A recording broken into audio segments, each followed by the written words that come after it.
कधी कधी आपण प्रवासाला निघतो ठिकाण पाहायला, पण रस्त्यात आपण स्वतःलाच भेटतो. आणि आज मी सुद्धा निघालोय अशाच एका भक्तीच्या प्रवासावर. एरवी कधी घरच्या देवाला हात न जोडणारा मी आज चक्क अष्टविनायक यात्रा करतोय. ही बाब थोडी आश्चर्याचीच आहे. या प्रवासाला निघताना मला वाटलं होतं मी देवाला भेटायला चाललोय, पण या प्रवासात मी स्वतःलाच भेटू लागलो. कसा? चला सविस्तर सांगतो.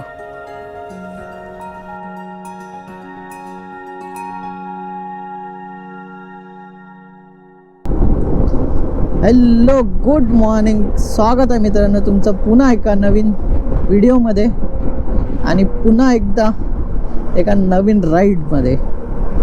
टायटल आणि थंबनेल बघून कळालंच असेल की आजची आपली ही जी राईड आहे ती अष्टविनायकवाली राईड आहे. आणि आता आपण निघालो टुवर्ड्स पुणे. आणि आपली ही जी राईड आहे ती शास्त्रानुसार असणार आहे. ॲक्च्युली माझा प्लॅन असा होता की रूटनुसार करायची, कोणते गणपती जवळ पडतात वगैरे त्या हिशोबाने. बट प्रसादला या बाबतीत थोडं नॉलेज आहे. हां, बाय द वे यावेळेला आपला अजून एक नवीन रायडर माझ्यासोबत राईड करतोय, तो म्हणजे प्रसाद. आणि ही आयडिया पण त्याचीच होती की जर करतोच आहे तर प्रॉपर करूया, शास्त्रानुसार करूया. त्याचा प्लॅन असा आहे की शास्त्रानुसार आपल्याला जे 8 गणपती आहेत ते गणपती करायचे आहेत. त्यातला आपला पहिला गणपती आहे मोरगावचा मोरेश्वर. सो आता आपण निघालो टुवर्ड्स मोरेगाव. आणि आपली जी राईड आहे ही टोटल 3 दिवसाची राईड आहे. याच्यामध्ये आम्ही 3 गणपती करायचं ठरवलं आहे, कारण ही राईड कशी मोरगाववरनं स्टार्ट होऊन पुन्हा मोरगाववरती संपवायची आहे शास्त्रानुसार. म्हणजे मोरगावचा गणपती पहिला गणपती आहे तो करून 8वा गणपती करून पुन्हा पहिल्या गणपतीकडे जाऊन ती राईड कंप्लीट होते. सॉरी, राईड नाही, काय म्हणू शकतो आपण, ते शास्त्रानुसार ती यात्रा कंप्लीट होते, अष्टविनायक यात्रा. सो त्याच्यामुळे आपण एका दिवसात 3 गणपती ठेवलेत. सो आजचा आमचा जवळपास एक 500 किलोमीटरचा प्रवास आहे. बाय द वे, हा व्ह्यू तुम्हाला कसा वाटतोय कमेंटमध्ये सांगा, कारण मागच्या व्हिडिओ नंतर मी थोडेसे काही चेंजेस केलेत. मागच्या टायमाला आपला जो मोबाईल होता तो इथे GPS माउंटर होता, तर त्याच्यामुळे होत असं होतं की ना तो आपला पूर्ण व्ह्यू खायचा, म्हणजे व्ह्यू ब्लॉक करायचा ॲक्च्युली. त्याच्यामुळे आणि तो सेंटरलाच दिसायचा. सो मी यावेळेला असं केलं की त्याला इथे घेतलं आहे मोबाईलला, आणि सेंटरला हा पुढचा रस्ता आपल्याला व्हिडिओमध्ये एकदम मस्त दिसू शकतो. त्याच्यामुळे मी त्याला तिथून काढलं आहे. सो हा व्ह्यू कसा वाटतं कमेंटमध्ये नक्की सांगा. बाय द वे आता आपण कुसगावला पोचलो आहे. तरी आहे इथून नाही बोललं तरी 110 किलोमीटर दाखवत आहे. आय थिंक प्रसाद मागे राहिला. यावेळेला मी वेट मॅनेजमेंट एकदम बरोबर केलं, काहीच टेन्शन नाही, एकदम व्यवस्थित गाडीत, ना हँडल वॉबल होत आहे ना काय. म्हणजे मी जरी हात सोडून जरी चालवलं ना तरी गाडी एकदम स्टेडी राहते. या गाडीमध्ये मला तेच एक वाटतं की ना, या गाडीमध्ये ना क्रूज कंट्रोल हवा होता. आई शपथ, इतकं भारी मजा आली असती ना क्रूज कंट्रोल असता तर. कारण ही गाडी खरंच खूप मस्त आहे. म्हणजे मी आता याच्यावरती जवळपास नाही बोललं तरी एक 1000च्या वर राईड केली आहे इझिली. आणि जेव्हा चालवले ना तेव्हा मजा आली. पण जेव्हा चालवले तेव्हा फक्त एका गोष्टीची कमी वाटली, ती म्हणजे क्रूज कंट्रोल.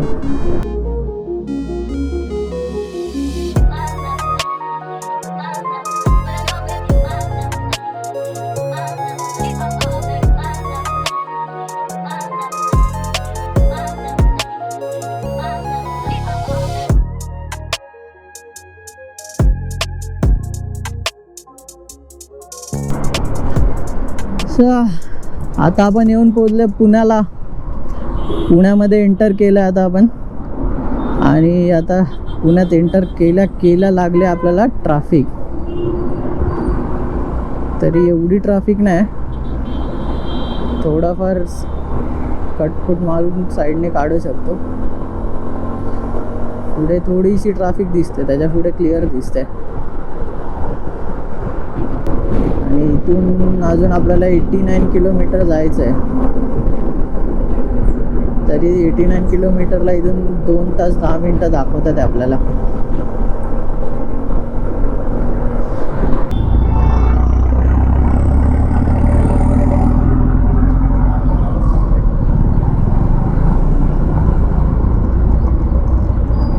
सांभाळून या, इथे खडी आहे.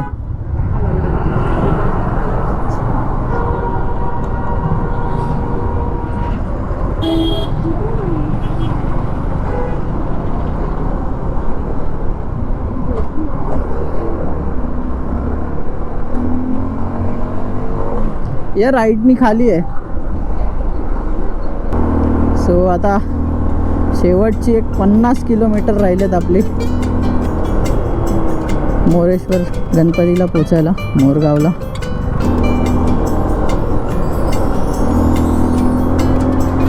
भाई कोकणातले घाट असे कधी होणार काय माहिती. कोकणातले घाट असे व्हायला पाहिजे यार.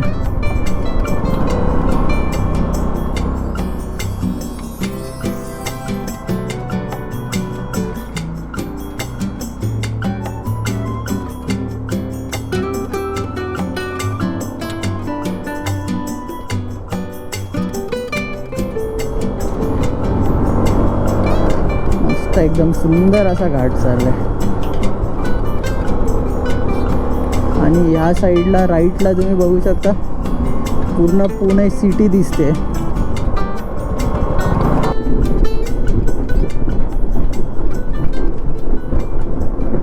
आणि इथून मोरगाव मला वाटतं एक असेल 51 किंवा 50 किलोमीटर. आता पुढे एक छोटासा ब्रेक घेऊ आम्ही.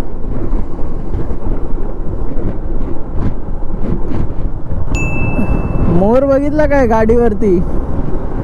हा, आता आम्ही थांबलेलो इथे उसाचा रस पियाला. एवढी गरमी आहे ना, बाप रे, हालत झाली. म्हटलं शेवटी थांबून थोडा ज्यूस वगैरे पिऊ. आता झाला पिऊ, मी दपादप पियालो. एवढा अजून पिठात आहे उसाचा रस. अजून आपल्याला इथून जवळपास एक 40 किलोमीटर वगैरे बाकी आहे. तरी अजून तासभर लागेल. आणि हा पहिलाच गणपती आपला, पहिल्याच गणपतीला एवढा वेळ. बरं झालं थांबलो उसाचा ज्यूस पियाला, थोडी तरतरी आली. नाही तर इतकं असं एकदम अंग एकदम असं हे झालेलं, फुल ड्रेन आउट झालेलं. आता थोडं हायड्रेट झाल्यासारखं वाटतंय उसाचा ज्यूस पियालो. पण फायनली ऑलमोस्ट आम्ही आता पोहोचत झालो. इथून जवळपास काहीतरी 2 किलोमीटर आता राहिलेत मोरगावला पोचायला. आणि मोरगावला आपला अष्टविनायकातला पहिला गणपती आपण करणार आहे. आजच्या दिवसातला पहिला गणपती फायनली. जास्ती नाही, जवळपास 2 किलोमीटर बाकी आहेत मोरगाव. फक्त गाडी लावायला जागा भेटू दे.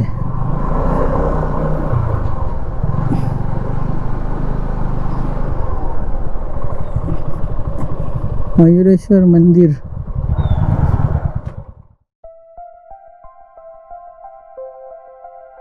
मोरगाव इथे सुरू होतो अष्टविनायक यात्रेचा प्रवास. आणि मोरेश्वर किंवा मयुरेश्वर हा आहे अष्टविनायकातील सर्वात पहिला गणपती. असे मानले जाते की पूर्वी सिंधू नावाच्या असुराने पृथ्वी तलावर उत्पात माजवला होता. त्याचा नाश करण्यासाठी देवांनी अखेर गणपतीची आराधना केली. तेव्हा गणरायाने मयुरावर आरूढ होऊन येथे सिंधुसुराचा वध केला. त्यामुळे गणपतीला येथे मयुरेश्वर असे नाव पडले.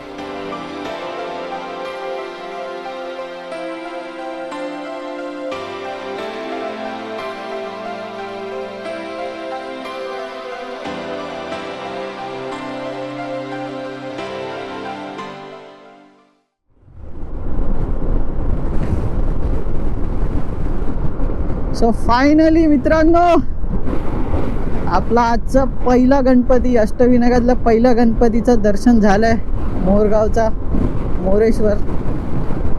आणि आता आपण निघालोय टुवर्ड्स आपला सेकंड गणपती, जो की आहे सिद्धटेकचा सिद्धिविनायक. सो इथून जवळपास एक किती किलोमीटर आहे भजा? एक 50-60 किलोमीटरवर आहे. सो एनिवेज मस्त दर्शन झालं. स्पेशली सांगायचं तर आम्ही आज फ्रायडे म्हणजे वीकडेजमध्ये आलो आहे, तर एक नंबर दर्शन झालं. म्हणजे कोणच नव्हतं आमच्याशिवाय. आत्ता थोडे पब्लिक यायला लागले, बट आमच्याशिवाय तर जास्ती कोण नव्हतंच. मस्त दर्शन झालं एकदम देवाऱ्यात. आणि अजून एक गोष्ट आहे जी मला नव्याने माहिती झाली आहे, ती म्हणजे ते पण मला प्रसादने सांगितली आहे. तुम्ही जर कधी अशी अष्टविनायक जर राईड करत असता शास्त्रानुसार, तर जेव्हा पहिल्या गणपतीला आपण येतो ना, तेव्हा त्यांना जी ओटी देतो, तेव्हा त्यांना सांगायचं की माझा असा संकल्प आहे की मी अष्टविनायक यात्रा करतोय. सो त्यावेळेला ते काय करतात, गणपतीजवळ नारळ ठेवतात आणि तो नारळ आपल्याला देतात. आणि तो जो नारळ आहे तो आपण आटीच्या आटी गणपती करायचे. प्रत्येक देवळात तो नारळ गणपतीला लावून मग परत इथे मोरगावमध्ये येऊन तो पुन्हा या गणपतीजवळ ठेवायचा. तसं केल्याने तुमची जी अष्टविनायक यात्रा आहे ती संपूर्ण होते, म्हणजे जो संकल्प आहे तो पूर्ण होतो. सो ही एक गोष्ट आहे जी मला नव्याने माहिती पडली. सो जर तुमच्यापैकी जर कोणी येणार असेल अष्टविनायक यात्रा करायला, सो ही गोष्ट नक्की लक्षात ठेवून या, कारण मला ही गोष्ट माहीत नव्हती. आणि आता आमचं झालं असं, आमचं लगेज एकदम पॅक्ड आहे प्रॉपर. सो आता मला जेव्हा इकडे आलो तेव्हा मला ही गोष्ट माहिती पडली की हा असा नारळ सगळीकडे आपल्याला न्यावा लागतो सगळ्या गणपतींमध्ये. तर मग आता मी कशी बशी टॉप बॉक्समध्ये जागा करून तो नारळ ठेवला आहे. आणि प्रसादच्या तर टॉप बॉक्समध्ये जागा नव्हती, तर त्याने बिचाऱ्याने असा बांधलाय तो नारळ. अक्षरशः ती हेल्मेटची जी आपली सॅक येते ना, त्याच्यामध्ये टाकून मागे तो अडकवलाय टॉप बॉक्समध्ये टाकून. तर ही एक नवीन गोष्ट आहे जी मला या यात्रेच्या दरम्यान माहिती पडली. हे बघ इकडे हॉटेल आहे. हा वाटतंय चांगलं. हे पुढे पंचवटी पण आहे, पण इकडे थाली सिस्टम असेल काय?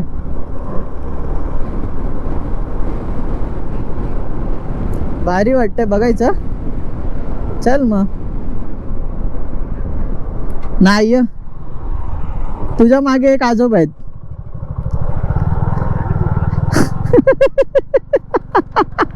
हॅलो. सो आता आम्ही थांबलोय जेवायला. हे मागे पंचवटी व्हेज म्हणून हॉटेल आहे, इथे थांबलो आम्ही जेवायला. आणि या आपल्या इथे गाड्या लागल्यात मागे. सो फार आपला प्रवास एकदम मक्खन चालला आहे. अजून तरी काही असं काही त्रास किंवा काय झालं नाही. मस्त वाटतं एकदम प्रवास करताना ना. माझ्या चेहऱ्याचा आनंद बघून तुम्हाला कळायला असेल. आणि ही आपली राणी मस्त नटली आहे, एकदम लोडेड. आणि ही प्रसादची बाईक हंटर. आणि ते आपले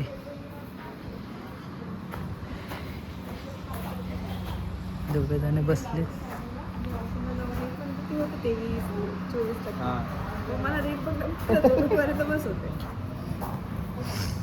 ही आपली व्हेज थाळी. ह्याच्यामध्ये ही बीट रोटी आहे, ह्या 2 भाज्या, डाळ आहे. हे काय रे, स्वीट आहे का? आय थिंक खीर वगैरे असेल करायचं. मस्त. आता ताव मारूया जेवणावर आणि मग भेटूया परत पुढच्या प्रवासाला. Bye bye. मस्तपैकी जेवण झालंय, मस्त व्हेज थाळी खाल्ली आहे. आणि हॉटेल पंचवटी नाव होतं हॉटेलचं. जर तुम्ही आलात कधी जेजुरी हायवेला तर नक्की ट्राय करा, मस्त टेस्ट होती. सो पेट पूजा झाली, आता देवपूजा. आता आपण निघालोय सिद्धटेकला, सिद्धिविनायकाच्या दर्शनाला, जो की आपला आहे अष्टविनायकाचा दुसरा गणपती. आणि इकडनं एक 52 किलोमीटर्स दाखवतात आहे आता मला. आणि टोटल टायमिंग सांगायचं तर 1 तास 10 मिनटं दाखवत आहे. बट आय थिंक त्याच्यापेक्षा थोडा जास्तच टायमिंग लागेल, कारण आम्ही असं घाई नाही करत आहे, एकदम आरामात एकदम चिलमध्येच जातो आहे, जास्त पळवत नाही. त्याच्यामुळे एक आमच्या हिशोबाने मला असं वाटतं 1.5 तासपर्यंत जाईल. आणि मग तो गणपती झाला की त्याच्यानंतर आपला तिसरा गणपती आहे आजचा, तो म्हणजे पालीचा बल्लाळेश्वर. तो झाला की मग आम्ही पालीला स्टे करू आणि मग दुसऱ्या दिवशी आपले पुढचे 3 गणपती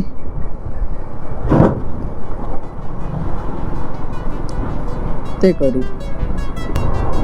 चला, प्रसाद गेला पुढे, त्याला कवर करू आपण पटापट.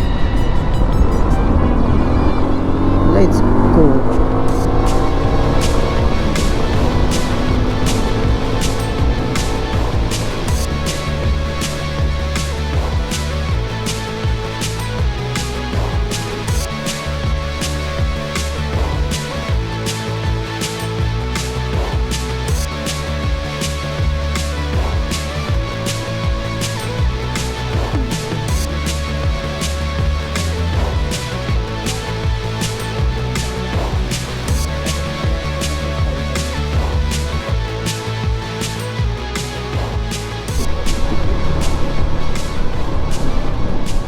भैया आहे ना?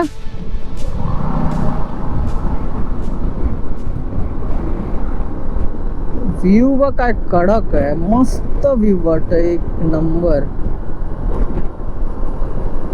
मस्त असे ग्रीन पूर्ण शेत आहेत आणि मस्त लँडस्केप वाटतंय.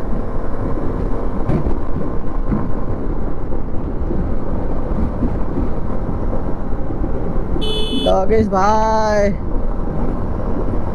ऐसे बीच में नको आऊ. अरे मस्त घर वाटतंय. आई शपथ, हा रस्ता बघा काय जबरदस्त आहे, मस्त हिरवळ आणि एकदम असा त्याच्या मधनं रस्ता जात आहे. काय बोलतो भजा, कडक वाटतंय ना एकदम.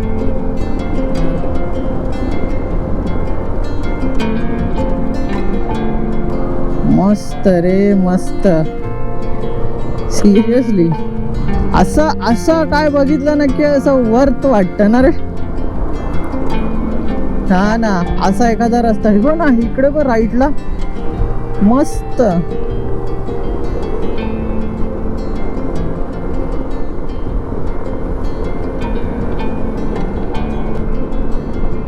ऍक्च्युली पूर्ण ना टायमिंगचा गेम आहे हा. जो टायमिंग आहे ना,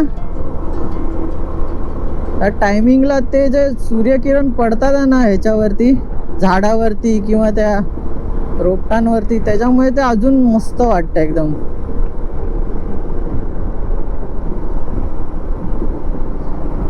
पुढे आय थिंक घाट सारखं आहे. कसलं जबरदस्त वाटतं यार, हे बघ मस्त एकदम. ते मस्त आपली राणी उभी आहे, कडक एकदम. काय मस्त व्ह्यू आहे. अरे हा काय एवढा व्ह्यूची वाट लावतोय मधल्या मध्ये बरोबर.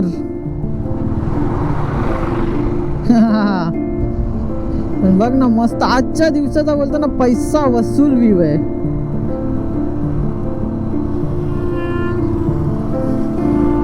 नजारे नजारे.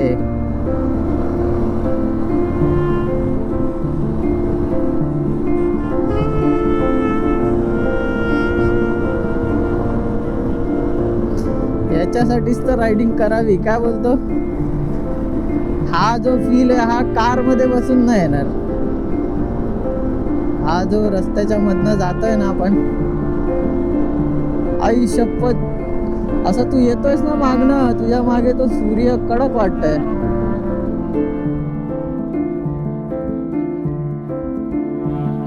मला नाही माहीत तुमच्यासाठी फ्रीडमची व्याख्या काय आहे.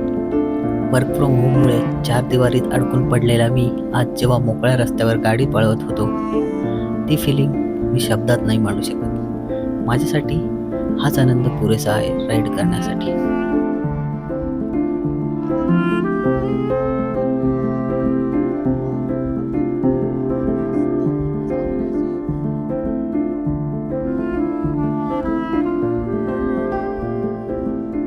तो आता आम्ही लवकरच पोचू सिद्धटेकला, जो की आपला सेकंड गणपती आहे अष्टविनायकातला. इथून जवळपास 3-1 किलोमीटर आहे आणि तिथून मग परत जाऊ पालीला. बट अजून पालीचा आज गणपती होईल का नाही ते नक्की नाही, कारण आम्हाला ऑलरेडी इथे 7:30 झाले आता आणि इकडनं अजून 3-1 किलोमीटर आम्हाला अजून पुढे जायचं आहे. तिथून मग दर्शन घेऊन परत टुवर्ड्स पाली यायचं आहे. सो पालीचं जे दर्शन आहे ते कदाचित उद्या सकाळी करू आम्ही, कुठेतरी मध्ये थांबू वगैरे. कारण प्रॉब्लेम असा आहे की जायला काय प्रॉब्लेम नाही, बट आता ऑलरेडी 12 तासाच्या वर झाले आम्ही गाडी चालवतोय. सो एक थोडा वेळाने काही 1-2 तासानंतर ना बॉडी रिस्पॉन्ड करायला चालू करेल. त्याच्यामुळे बॉडीला आराम देणं गरजेचं आहे. नाही तर असं जायला जाऊ शकतो, बघू. जर तेवढं असेल कॅपॅसिटी तर, तेवढी कॅपॅसिटी असेल तर जाऊ पुढे. हे पुढनं लेफ्ट जायचं आहे.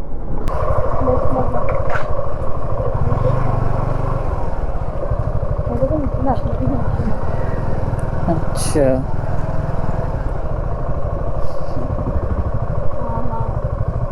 अच्छा इथे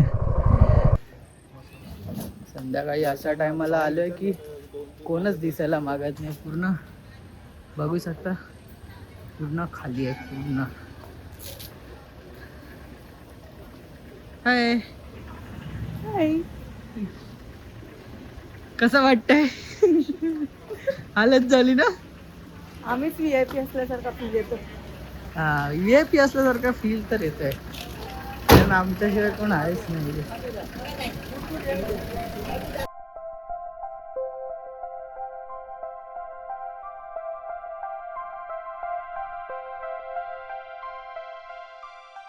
हा आहे सिद्धिविनायक, अष्टविनायकातील दुसरं पवित्र स्थान. सिद्धी देणारा, इच्छा पूर्ण करणारा गणराया. पुराणानुसार भगवान विष्णूंनी इथेच तपश्चर्या करून असुरांवरती विजय मिळवण्यासाठी गणेशाची कृपा प्राप्त केली. उजव्या सोंडेची ही अद्वितीय मूर्ती अत्यंत शक्तिशाली आणि जागृत मानली जाते.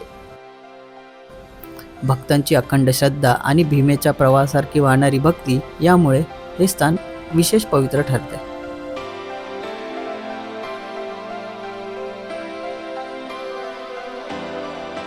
सो फायनली आता आपला दुसरा गणपती सुद्धा झालाय. आता आपण आलेलो सिद्धटेकला सिद्धिविनायकाचं दर्शन घ्यायला. आपण काहीतरी 7:30-8 वाजेपर्यंत इकडे आलेलो मोरगाववरून, आणि आता दर्शन झालं आणि वाजले 9:30. सो आता आम्ही चाललोय परत पालीला. जर पालीला जायला आम्हाला बराच उशीर झाला तर मग मध्ये कुठेतरी आम्ही स्टे वगैरे करू. बट मॅक्स टू मॅक्स आमचा प्रयत्न असणार आहे की पालीला पोचायचा. कारण आता मध्ये असं थांबण्याचं तर काय कारण नाही. मध्ये थांबलो तर जेवायला थोडा वेळ थांबू, बाकी तर अजून तरी भूक नाही लागले किंवा ना झोप येते ना बॉडी थकली. त्याच्यामुळे बघू, जिथपर्यंत प्रवास कंटिन्यू करता येईल तिथपर्यंत करू. हा, सो फायनली आपण आज पालीला तर नाही पोचलो, कारण आपण एक रूम स्टे घेऊन पुण्यामध्येच थांबलो आहे. कुठे थांबलो रे आपण? लोणी काढवं. हां, लोणी काळभोरला आपण थांबलेलो आहे. आणि आज आपले सिद्धी अष्टविनायकमधले 2च गणपती आपण कवर केलेत. एक म्हणजे आपला मोरगावचा मयुरेश्वर आणि सेकंड म्हणजे सिद्धटेकचा सिद्धिविनायक. पाली करायचा होता आज, पण सीन असा झाला की आम्हाला निघेपर्यंत भरपूर लेट झाला आणि त्यात पुण्याचं ट्रॅफिक भेटलं म्हणून आम्ही मग ठरवलं आता ऑलरेडी एवढं फटीक झालं आहे तर मग इथेच थांबू आणि सकाळी मग पुढचा प्रवास कंटिन्यू करू. सो आजचा आमचा डिसिजन असा आहे की आज आम्ही इकडेच थांबणार आहे लोणी काळभोरला आणि उद्या पुढचा प्रवास कंटिन्यू करू. तर उद्या आमचा असा प्लॅन आहे की सगळ्यात आधी पालीला जायचं, इथून महडला जायचं आणि महडनंतर कुठे जाणार आहे आपण? थेऊरला. चिंतामणी. हां, थेऊरचा चिंतामणी आणि तिथून पुढे लेण्याद्री. हां, मग लेण्याद्रीला जाऊन आम्ही लेण्याद्रीमध्ये तिकडेच स्टे करणार आहे. सो बघू उद्याचा प्लॅन किती सक्सेस होतो, जसा आजचा झाला. बाय द वे ही आपली एक छोटीशी रूम आहे जिथे आज थांबलो आहे आपण. इथे आपलं सगळं सामान आहे, टॉप बॉक्स वगैरे. हा बेड आहे आणि इथे प्रसाद काम करायला पण बसला आहे, एडिटिंग करायला. आणि हे आपलं सगळं डिव्हायसेस आहेत. इथे आपले कपडे आहेत. आणि येस, आता भेटू डायरेक्ट सकाळी. आणि हा ब्लॉग मी इथेच एंड करतो आहे. ब्लॉग कसा वाटला कमेंटमध्ये सांगा, लाईक करा, शेअर करा आणि आवडला तर सबस्क्राईब करा. सो भेटूया पुढच्या भागात. बाय.